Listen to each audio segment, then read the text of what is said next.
Police go back! Go back! Go back! Lompatiya গ্রেফতার করো! গ্রেফতার করো! গ্রেফতার করো! লখমিক ন্যায় লাগিবই! লাগিবই! লাগিবই! লখমিক ন্যায় লাগিবই! লাগিবই! লাগিবই! লম্পটিয়া গ্রেফতার করো! গ্রেফতার করো! গ্রেফতার করো! বোকাখাত পুলিশ হায় হায়! হায় হায় হায় হায়! বোকাখাত পুলিশ হায় হায়! হায় হায় হায় হায়! বোকাখাত পুলিশ হায় হায়! হায় হায় হায় হায়! We want justice! Justice! Justice! We want justice! Justice! Justice!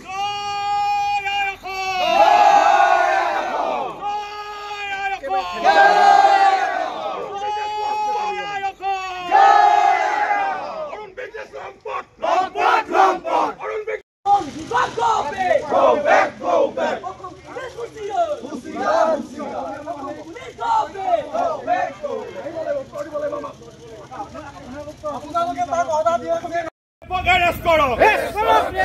Bukakat police kam nai! Kam nai! Kam nai! Bukakat police kam nai! Kam nai! Kam nai! Evidence jolua Bukakat police hai hai! Hai hai hai hai! Evidence jolua Bukakat police hai hai! Hai hai hai hai! We want justice! Justice! Justice! We want justice! Justice! Justice! লম্পটিয়া গ্রেফতার করো! গ্রেফতার করো! গ্রেফতার করো! লম্পটিয়া গ্রেফতার করো! গ্রেফতার করো! গ্রেফতার করো! ইনকলাব জিন্দাবাদ! জিন্দাবাদ! জিন্দাবাদ! ইনকলাব জিন্দাবাদ! জিন্দাবাদ! জিন্দাবাদ! ইতিমধ্যে আমি সকলো কথা অৱগত হৈছোঁ। সংবাদ মাধ্যমক আমি ধন্যবাদ জ্ঞাপন কৰিছোঁ। এটা কথা স্পষ্ট, আমি ৰাইজৰ সন্দেহৰ ভিত্তিত একাংশ 10টাকৈ অভিযোগ আমি পুলিচ প্ৰশাসনৰ হাতত দিছোঁ।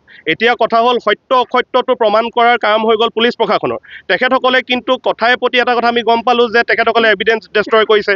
DFOজন ছুটিত গুচি গ'ল। DFOজনে ৰাতি যি ধৰণে বিদ্যুৎ শইকীয়া ডাঙৰীয়াই ক'লে, যি ধৰণে তেখেতে ৰাতি ষ্টক কৰে এজনী ছোৱালীক, 4th গ্ৰেডৰ ছোৱালীক, তাৰ কথালৈ আমি গৰিহণা দিছোঁ আৰু আমি আশা ৰাখিছোঁ যাতে পুলিচ প্ৰশাসন আৰু বোকাখাত আৰক্ষীয়ে তেখেতক অতি শীঘ্ৰেই গ্ৰেপ্তাৰ কৰে।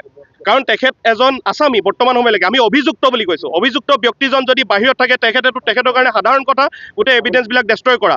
আৰু চাওক DFO অফিচৰ পাছফালে দখমি থাকিছিল। কিহৰ কাৰণে হত্যা হ'বলৈ পালে যদি ইয়াত CCTV আছিল, ৰাতি 4জনকৈ ইয়াত আপোনাৰ ৰেঞ্জৰ মানুহ ছিকিউৰিটিত থাকে, থকাৰ অৱস্থাটো তেখেতসকলৰ উপস্থিতিত বাহিৰত কি ধৰণে ছুইচাইড কৰিলে তাৰ উত্তৰ কিন্তু আজি DFOই দিব লাগিব।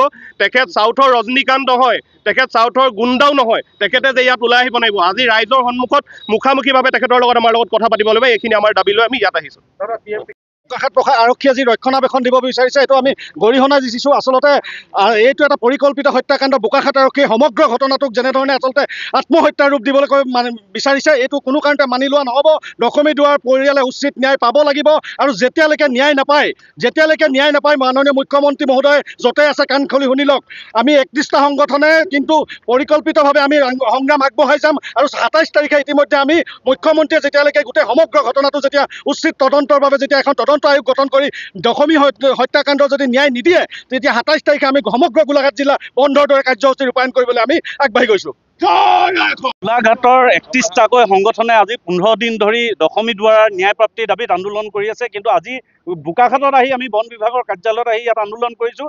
কিন্তু ইপাৰৰ পৰা এই গেটখন যে বন্ধ হৈ আছে, গেটখনৰ ইপাৰৰ পৰা আচলতে এই যিগৰাকী যুৱতীয়ে আচলতে নিজৰ যিটো বিভাগত কাম কৰি আছিলে সেই বিভাগৰ মানুহে এতিয়া আমাক এইফালৰ পৰা ভেঙুচালি কৰি আছে।